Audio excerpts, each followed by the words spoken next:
오늘날 우리는 그 어느 시대보다 풍요로운 시대를 살아가고 있습니다. 동시에 그 어느 때보다도 더 불안한 속에서 살아가고 있는 것을 볼 수가 있습니다. 경제적인 불안, 또 관계의 불안, 예측 불허에 대한 어떤 미래에 대한 불안도 있죠. 그리고 우리 신앙인들은 믿음에 대한 불안도 또 있습니다. 사람들은 이 불안을 잠재우기 위해서 더 많은 것을 소유하기 위한 애를 씁니다. 더 많이 가지면 그 불안이 좀 더 해소가 될 것이라 생각들을 합니다. 그리고 그 자신을 지키기 위한 목적으로 더 많은 것들을 쌓아 올립니다. 그런데 문제는 더 많이 쌓으면 쌓을수록 더 공허하고 흔들립니다. 왜 그럴까요? 그 시대를 살았던 사람들도 우리와 별반 다르지 않았던 것 같습니다. 로마의 압제와 또 가난과 하루하루 먹고 사는 문제 때문에 절박하게 고민을 하였습니다. 오늘 본문 말씀을 보면 바로 그런 사람들에게 주신 하나님의 귀한 말씀인 줄도 모르겠습니다. 그러나 이 시대를 살아가고 있는 우리에게도 동일한 말씀으로 역사하고 있음을 우리가 알아야 하겠습니다. 25절 말씀에 보면 그러므로 내가 너에게 이르노니 목숨을 위하여 무엇을 먹을까 무엇을 마실까 몸을 위하여 무엇을 입을까 염려하지 말라라는 말씀이 나옵니다. 여기서 가장 중요한 단어는 염려하지 말라라는 단어일 텐데, 근데 이 염려하지 말라라는 단어를 살펴보기 전에 25절 맨 앞에 있는 접속사가 하나 나옵니다. 이게 중요한 단서가 되는데요. 그러므로라는 단어죠. 그러므로라는 것은 24절과 25절이 연결되어 있다라고 이렇게 볼 수가 있는 것입니다. 24절 말씀에는 어떻게 되어 있습니까? 예수님이 불안에 대한 진단을 하시기 전에 그러므로라는 말씀을 하시면서 이 불안이 어디에서 왔는가를 우리에게 분명히 가르쳐 줍니다. 24절 말씀에 보면 두 주인을 섬기고 있다라고 이야기하고 있습니다. 마음이 나뉘어져 있기 때문에 두 주인을 섬기고 있기 때문에 생기는 것이 무엇이다라는 것입니까? 불안이다라는 것입니다. 하나님과 재물을 동시에 섬기고 있기 때문에 우리의 마음이 이쪽에도 가 있고 저쪽에도 가 있다라는 것입니다. 그 나뉜 마음의 상태가 바로 불안이다라고 성경은 우리에게 진단하고 있습니다. 오늘 우리는 이 불안이라는 것이 왜 생겼는지, 그 다음에 왜 이 불안을 우리가 어려워하는지, 불안의 문제를 어떻게 좀 해소할 수 있을지에 대한 말씀을 함께 나눠보고자 합니다. 예수님께서 서두에 그러므로라고 한 그 24절 말씀에 보면 두 주인을 섬기고 있다. 그런데 우리는 이런 생각들을 잘 하지 못할 때가 많습니다. 왜 그러냐 하면 이렇게 대부분 표현을 합니다. 목사님, 예수님도 잘 믿고 부자도 되면 너무 좋지 않겠습니까? 예수님 잘 믿는 부자도 많잖아요. 그러니 부자도 되고 예수님도 잘 믿고 천국도 가고 이 세상에서도 잘 살고 그러면 너무 좋지 않습니까? 라고 말합니다. 예, 너무 좋지요. 그런데 여러분, 이 두 가지를 다 잘한다는 게 정말 쉽습니까? 그렇지 않습니다. 두 가지를 잘하기 위해서는 두 마음이 필요합니다. 왜냐하면 서로 반대의 마음이기 때문에 그래요. 하나님을 잘 섬기기 위해서는 무엇을 내려놓아야 돼요? 재물을 좀 내려놔야 돼요. 재물을 쌓기 위한 목적이나 마음이나 시간이나 노력들을 내려놓아야만 하나님을 잘 섬길 수 있는 시간이나 마음이나 노력들이 확보가 됩니다. 그런데 재물의 마음을 두는 순간 어떻게 됩니까? 하나님께 드려야 될 것들이 여기로 옮겨오게 되는 겁니다. 그러니 요것도 잘하고 저것도 잘한다는 것은 굉장히 이상적인 겁니다. 왜 부자 크리스천들을 사람들이 부러워합니까? 아무나 그렇게 되기가 쉽지 않기 때문에 그렇습니다. 그렇게 된다는 것은 필경 이 마음이 나눠질 수밖에 없고 나눠지는 마음 때문에 생기는 불안감 속에서 힘들게 살아야 하는 것을 의미하기 때문에 그렇습니다. 여러분들 부자고 예수 잘 믿는 분들 찾아가셔서 심경을 들어보시면은 그분들이 평안하게 잘 사는 분들이 그렇게 많지 않다는 것을 알 수가 있습니다. 부자인데 예수 잘 믿는데 왜 마음이 편하지 않을까? 그것은 이 두 가지를 양립한다는 것에 성경은 절대적으로 어렵다라고 불가능하다라고 말하는 것은 아니나 어렵다라는 것입니다. 그리고 두 가지의 마음 때문에 생기는 불안감이 우리를 흩는다라고 이야기하고 있기 때문에 그렇습니다. 예수님은 그래서 이 불안 때문에 생기는 이 염려를 뭐라고 말씀하시냐면 마음이 나누어졌다라고 이렇게 말씀하고 있다는 것이죠. 염려하다는 원어적인 의미가 마음이 두 개다라는 거예요. 마음이 이쪽도 있고 저쪽도 있다라는 겁니다. 그래서 내가 염려하다라는 것은요, 어느 한쪽에만 마음이 있는 것이 아닌 상태를 말하는 거예요. 두 가지 다 마음을 두고 이쪽도 마음이 가고 저쪽도 마음이 가는데 이쪽에 마음을 두면 어떻게 될까요? 이쪽에 마음이 불안한 겁니다. 이쪽에 마음을 두면 어떨까요? 이쪽이 불안해지는 겁니다. 그러면 양쪽 다 주면 되지라고 이렇게 쉽게 생각할 수 있지만 절대 그렇게 할 수 없습니다. 사람의 능력의 한계가 있고 시간의 한계가 있고 쓸 수 있는 에너지의 한계가 있기 때문에 그렇습니다. 마음이 나눠지게 되면 그때부터 생기는 것이 불안이다라고 성경은 이야기하고 있습니다. 그래서 하나만 붙잡으려고 하는 것이 사람들의 속성이다. 세상 사람들은 그래서 무엇을 붙잡습니까? 재물을 붙잡는 겁니다. 물질을 붙잡는 거예요. 그래야만 그것이 자신에게 안정감을 주기 때문에 그렇다라는 것입니다. 그런데 예수 믿는 사람들도 세상 사람처럼 무엇을 자꾸 붙들려고 합니까? 이 물질과 재물을 붙잡으려고 합니다. 그것이 주는 안정감이 있다라고 생각하기 때문에 그렇다라는 것입니다. 그런데 오늘 25절 말씀에 보면 예수님께서는 뭐라고 말씀하십니까? 목숨이 음식보다 중하지 아니하며 몸이 의복보다 중하지 아니하다라고 말씀합니다. 더 중요한 게 있다라는 겁니다. 너희가 지금 안정감을 얻으려고 하는 그 존재 자체가 정말 중요한 게 아니다라는 것을 지적하고 계시다는 거예요. 인간은요, 본질을 위해서, 이 본질이라는 건 생명이죠. 생명을 위해서 수단을 사용해야 되는 존재입니다. 수단이라는 건 뭡니까? 음식이나 옷이나 사는 집이나 이런 것들이겠죠. 그런데 우리가 범죄함으로 이 질서가 뒤집어져 버린 겁니다. 그래서 수단이었던 이 먹고 사는 문제가 본질이었던 생명을 뭐하고 있습니까? 압박하고 있는 겁니다. 우리는 뭐가 더 중요한 줄 알아야 합니까? 생명이 더 중요한 줄 알아야 됩니다. 근데 우리는 안다라고 착각합니다. 그런데 더 중요한 것을 무엇으로 두고 있다는 겁니까? 수단인 먹는 것과 입는 것과 사는 것에 두고 있다라는 것입니다. 이 질서가 뒤어바뀌고 나니 마음이 불안해지는 겁니다. 본질 자체가 지켜지지 않는다라는 생각이 드니 불안해지기 시작했다라는 거예요. 그래서 예수님께서는 이 질서를 회복하기를 원하십니다. 그렇게 하신 말씀이 무엇입니까? 26절 말씀에 보면 공중의 새를 보라, 들의 백합화를 보라 라고 말씀하고 있는 것입니다. 공중의 새는 쌓아두지 않는다는 겁니다.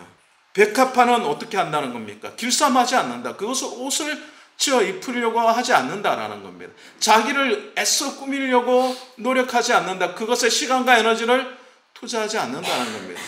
새들이 내일 먹을 것을 염려하여서 더 많이 쌓아둬야지 라고 하면서 창문을 짓는다면 아마 뉴스토픽에 나올 겁니다. 그런 새가 있다면 놀랍죠, 그렇죠? 물론 다람쥐들이 이렇게 먹을 것을 이렇게 쌓아두고 곰들이 겨울잠을 자기 위해서 많이 자기의 몸에다 쌓는 경우 있습니다. 본능적인 행동이죠. 그런데 그것을 어떻게 평생 동안 합니까? 아닙니다. 시기를 지나가기 위해서 하는 행동이다. 본능이다. 그러나 그 시기가 지나가면 그렇게 하지 않습니다. 하루 먹고 사는데 만족하며 삽니다. 근데 유독 사람만은 어떻게 합니까? 쌓아두려고 한다는 겁니다. 계속 쌓아둡니다. 그런데 이 쌓아두는 것이 한계가 없습니다. 조금 더라고 생각합니다. 그리고 그것이 한계에 봉착하거나 그것이 원하는 대로 안 될 때에 무엇이 찾아옵니까? 불안이 찾아온다는 겁니다. 본질적인 문제를 해소하기 위하여서 수단이 필요한데 수단이 본질을 앞질러 있기 때문에 불안한 겁니다. 질서가 어긋난 겁니다. 순서가 뒤바뀐 겁니다. 그러니 사람들이 늘 불안 가운데 살아가고 있다는 것입니다. 그래서 예수님께서 이것이 더 중하다라고 말씀하신 것은 너희의 생명 아니냐라고 지적해 주고 있다는 것입니다. 사랑하는 여러분들, 그렇지 않습니까? 사람이 생명을 본질적으로 생각하면 다른 것들은요 귀하게 여기지 않는다는 겁니다. 죽음을 앞두고 있고 암 선고를 받은 시한부 인생을 살고 있는 사람들에게 가서 물어보십시오. 당신이 지금 살고 있는 집이 평수가 몇 평입니까? 그것이 중요하지 않습니다. 당신이 타고 있는 차가 중형차입니까? 소형차입니까? 그것이 그 사람에게는 중요하지 않습니다. 그 사람에게 중요한 것은 무엇입니까? 자신의 생명이 더 연장될 수 있느냐 없느냐가 중요하다는 것입니다. 먹는 것과 입는 것과 쓰는 것과 우리가 사는 것에 너무 몰입되어서 우리의 생명의 존재를 수단과 바꾸고 있지 않는지를 우리가 다시 살펴볼 수 있어야 할 것입니다. 예수님께서는 너희는 이것들보다 귀하지 아니하냐라고 우리에게 되물으십니다. 무엇이 더 중요한지 우리에게 지금 가르쳐주고 있는 말씀입니다. 이것은 단순히 예수님께서 우리에게 위로를 주시는 말씀이 아니다라는 거예요. 불안이라는 것은요, 현실의 문제가 아니라 나를 새보다 꽃보다 귀하게 여기시는 하나님 아버지의 선하심과 그의 능력을 믿는 신뢰에서 있다는 겁니다. 사랑하는 여러분, 우리가 왜 자꾸 불안을 느끼냐면 하나님 아버지의 능력을 신뢰하지 못하기 때문에 그렇습니다. 자꾸 수단을 앞세워서 이걸로 우리의 본질을 커버하려고 하기 때문에 그렇다라는 것입니다. 그러더니 불안이 생긴다는 거예요. 그래서 30절 말씀에 보면 이렇게 하지 못하는 사람들을 믿음이 작은 자들아 라고 표현하고 있습니다. 믿음이 작다라는 것은 무슨 표현입니까? 아버지를 아버지로 여기지 못하는 사람들을 믿음이 작은 자들아 라고 이렇게 부르고 있다는 겁니다. 본질을 지키기 위하여서 수단을 사용하는 지혜가 있어야 되는데 수단을 쌓으려고 본질을 잃어버린 사람들에게 믿음이 작은 자들아 라고 이렇게 말씀하고 있다는 것입니다. 하나님의 창조 섭리는 생명을 지켜나가는 것입니다. 그런데 그 창조 섭리에 반하는 자꾸 수단으로 우리의 생명을 대체하려고 하는 마음들을 하나님께서는 질서가 어긋났다라고 우리에게 가르쳐주고 계신 것입니다. 하나님의 창조 섭리에 대한 불신적인 선언이 무엇입니까? 그것은 우리의 생명보다 수단을 더 귀하게 여기는 것입니다. 하나님의 주권을 신뢰하지 못하는 신앙의 문제라는 것입니다. 그래서 우리가 다시 한 번 더 우리가 지금 무엇을 귀중히 여기고 있는가를 살펴볼 수 있어야 된다는 겁니다. 먹는 것과 입는 것과 쓰는 것과 사는 것에 너무 우리가 몰입되어 있지 않은가? 너무 함몰되어 있지 않은가? 너무 거기에만 마음과 시간과 에너지를 쏟고 있지 않은가? 우리 자신을 살펴볼 수 있어야 한다는 것입니다. 그래서 하나님께서 불안의 문제를 이렇게 가르쳐주고 있습니다. 불안의 문제는 왜 기인하는 것입니까? 질서가 어긋났기 때문에 그렇습니다. 순서가 뒤바뀌었기 때문에 그렇습니다. 수단을 본질에 앞세웠기 때문에 그렇다라는 것입니다. 그래서 이 불안을 해소하려면 어떻게 해야 될까요? 그것은 다시 질서를 잡아야 된다는 겁니다. 하나님의 나라의 질서를 회복할 수 있어야 된다는 것입니다. 그래서 오늘 6장 33절 말씀에 보면 어떤 말씀이 있습니까? 그런즉 너희는 먼저 그의 나라와 그의 의를 구하라 라는 말씀이 있습니다. 그리고 그리하면 어떻게 하시겠다는 겁니까? 이 모든 것을 너희에게 더하시리라. 세상은요, 우리의 먹고 사는 문제를 먼저 구하라고 합니다. 그렇지 않습니까? 그것이 해결돼야 너희 마음이 편할 거야. 너희 삶이 편할 거야. 그런데 예수님은 뭐라고 말씀하십니까?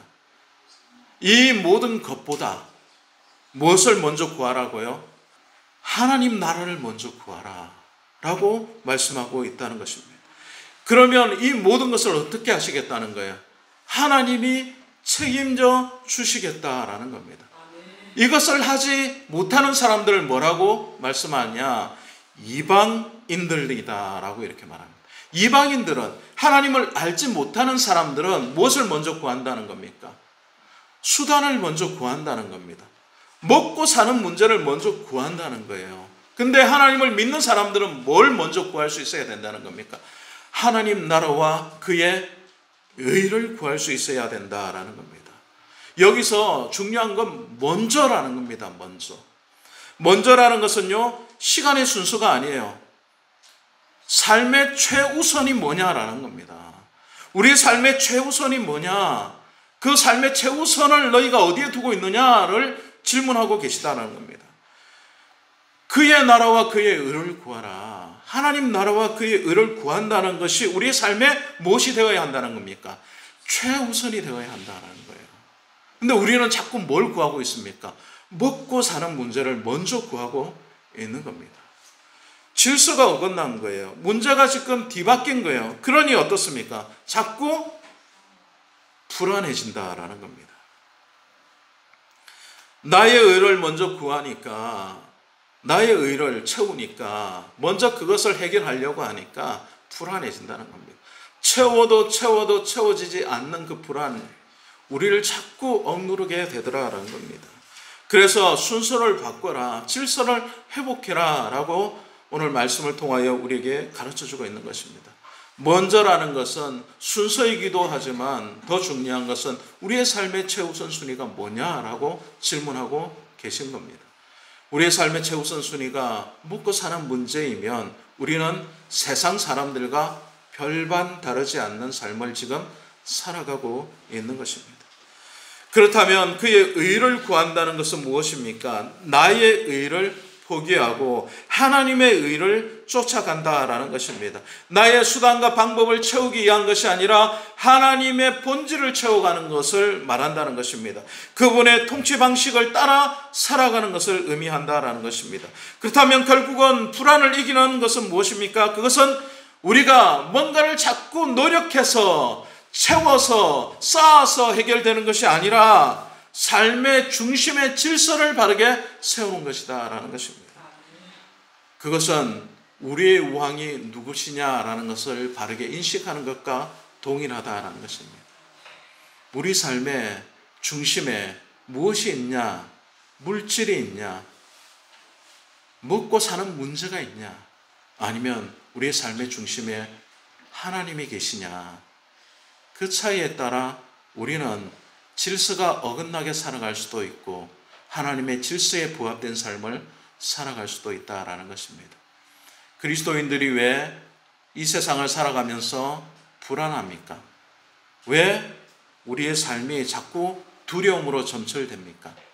쌓아도 왜 부족하다 느껴집니까? 그것은 우리의 삶의 질서가 무너졌기 때문에 그렇습니다. 너희는 먼저 그의 나라와 그의 의를 구하라. 그리하면 이 모든 것을 너희에게 더하시리라 라고 예수님께서 말씀하여 주십니다. 사랑하는 여러분들은 지금 무엇을 우선순위에 두고 계십니까? 우리의 믿음의 질서는 지금 무엇을 우선하고 있습니까?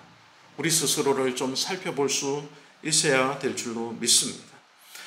불안을 넘어서는 믿음은 이 질서를 회복하는 데 있다라는 것입니다. 믿음의 질서를 회복한 자에게 오늘 34절 말씀에 보면 주시는 은혜가 있습니다. 여기서 보시면요, 되게 중요한 포인트가 있는데요. 그러므로 내일 일을 위하여 염려하지 말라. 내일 일은 내일 염려할 것이고가 아닙니다. 내일 일은 내일이 염려하는 겁니다. 내일 일은 내일 내가 염려하는 게 아니라는 거예요. 내일 일은 누가 염려하는 거예요? 내일을 주관하시는 분이 염려하는 거예요. 내일 다가올 미래의 일을 내가 당겨다가 내가 불안해하고 내가 염려하는 게 아니라는 거예요. 하나님의 질서가 세워진 사람은 내일 일은 누가? 내일이 염려하는 겁니다. 이 은혜가 우리에게 있을 때 하나님을 더욱더 바르게 볼 수 있고 삶의 질서를 회복하며 살아갈 수 있는 겁니다. 그래서 우리는 오늘을 살아야 합니다. 오늘 살아가면서 무엇이 필요합니까? 오늘의 은혜가 필요한 겁니다. 내일의 은혜를 당겨다가 쓰는 것이 아닙니다. 오늘은 오늘의 은혜가 필요한 겁니다. 내일은요, 내일의 은혜가 필요한 겁니다. 그 내일은 나에게 달려있지 않다라는 거예요.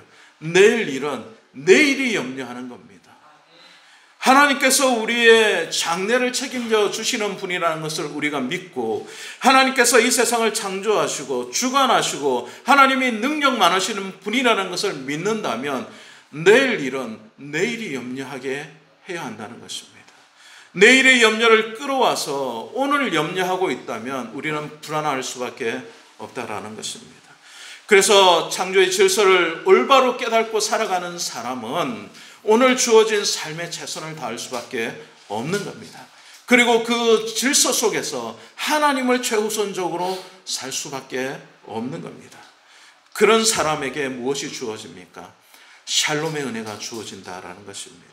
샬롬은 무엇입니까? 평안이다라는 거예요. 그런데 이 평안은요, 단순히 문제가 없는 상태가 아닙니다. 그것은요, 질서가 잡혀져 있는 상태다라는 겁니다. 하나님 안에서 질서가 회복된 완전한 상태가 샬롬이다라는 겁니다. 그냥 문제가 아무것도 없다라는 게 아니에요. 문제는 산적해 있어요. 우리 주변에 문제가 널려 있습니다. 그런데 질서가 잡혀 있어요. 그렇기 때문에 두려워하지 않는다는 겁니다. 그 질서로 말미암아 점점 회복되어 간다는 것을 우리가 느끼기 때문에 두려워하지 않는다라는 것입니다. 불안이 무질서라면요, 평안은 하나님이 다스리는 질서입니다. 그래서 이 샬롬이라는 것은요, 문제없는 상태가 아니라 하나님의 질서가 온전히 잡혀져 있는 상태를 샬롬이다라는 것입니다. 그래서 이사야 53장 5절 말씀을 보면요, 그가 징계를 받음으로 우리는 평안을 누리고 라는 말씀이 있습니다. 예수 그리스도께서 징계를 받으실 때에 우리가 뭘 누릴 수 있다는 겁니까? 평안을 누릴 수 있다는 거예요. 예수 그리스도께서 무슨 문제를 해결하셨다는 겁니까? 죄의 문제, 두려움의 문제, 무질서의 문제를 해결해 놓으셨다는 거예요. 그래서 그것을 우리가 믿을 때에 우리에게 무엇이 임한다는 겁니까? 평안이 임한다는 겁니다. 문제가 완전히 다 해결돼 버렸다, 아무 문제도 없다라는 상태를 말하는 것이 아니라 문제가 산적해 있음에도 불구하고 내 마음이 평안할 수 있다라는 것입니다. 여러분, 살다 보면 그런 건 느끼실 때가 있지 않습니까? 내 삶이 많은 문제가 있어요. 예를 들면 빚이 어마어마하게 많이 있어요. 이 빚을 언젠가는 갚아야 되고 그 빚을 갚아야 될 때가 도래하고 있어요. 그런데 잘 해결될 것 같아, 이 문제가 잘 넘어갈 수 있을 것 같아 라는 마음에 안정감이 느껴질 때가 혹시 여러분 있으셨습니까? 저는 그럴 때가 있었습니다. 문제가 산적한데요, 내 눈에 보이는 문제들이 많은데 그 문제를 내가 해결할 수 없을 것이라는 것도 분명한데 마음에 평안이 있는 겁니다. 그런데 놀랍게도 내가 해결하지 않았던 그 문제들이 하나씩 해결되어지고 내가 넘어갈 수 없었다, 내가 반드시 이것을 해결하지는 못할 거야 라는 그 불안한 마음들이 사라지고 그 문제를 넘어섰을 때에 그때 주어졌던 그 평안이 하나님께서 주신 것이구나 라는 것을 깨달을 때가 있다라는 것입니다. 사랑하는 여러분, 하나님의 질서가 여러분들 삶 속에서 회복되기를 원합니다. 불안이 우리의 무질서를 가져온다면 하나님이 주시는 평안은 우리에게 창조의 질서를 회복시켜 주신다는 것입니다. 예수님은 불안을 단순한 감정의 문제로만 받아들이지 않으셨습니다. 하나님과 우리 사이에 나눠진 마음이다라고 보셨다는 거예요. 신앙의 질서가 무너진 상태에 우리가 살아가고 있다면요, 우리는 교회를 다녀도, 하나님 앞에 물질을 드려도, 하나님 앞에 봉사를 하고 헌신을 해도 계속 불안한 마음이 지속될 겁니다. 이 질서가 바로 회복되어야 합니다. 먹고 사는 문제 중요하지요. 그것이 덜 중요하다 말하지 않습니다. 우선순위가 먼저 세워져야 한다는 것입니다. 하나님 나라와 그의 의를 위하여 여러분 결단하고 살고 있습니까? 그것이 여러분에게 최우선순위요 최선의 가치입니까? 그렇다면 여러분들은 잘 살고 계신 겁니다. 그러나 수단이 본질을 압도하여서 그 수단을 우리가 점점 쌓으려고, 그 수단으로 만족을 얻으려고 하고 있다면 우리는 시간이 지나면 지날수록 더 불안해지고 더 두려워질 것이고 더 염려가 가득 쌓이게 될 것입니다. 하나님 앞에서 올바른 믿음의 질서를 세울 수 있는 저와 여러분 될 수 있기를 원합니다. 하나님이 나의 왕이시고 나의 선한 아버지임을 믿으신다면 그분의 능력 앞에 순복하고 그분을 믿고 의지하고 그분이 주시는 마음의 평강을 우리가 받아 누리게 될 때에 우리에게 쌓여져 있던 두려움과 불안이 사라지게 될 것입니다. 이제 오늘 우리에게 아직 오지 않은 내일의 통제권을 주님께 맡길 수 있기를 원합니다. 우리에게 오지도 않았던 그 시간들을 우리가 당겨서 불안해할 것이 아니라 내일 일은 내일이 염려하게 하십시오. 그리고 오늘의 삶을 오늘의 은혜로 채우셔서 주님이 주시는 평안 안에서 살아가실 수 있는 저와 여러분 될 수 있기를 주님의 말씀과 은혜 가운데서 소망합니다. 이 말씀과 이 귀한 결단이 여러분의 삶을 다시는 흔들지 못하도록 강구하시고 질서 속에서 살아갈 수 있기를 간절히 축원드립니다.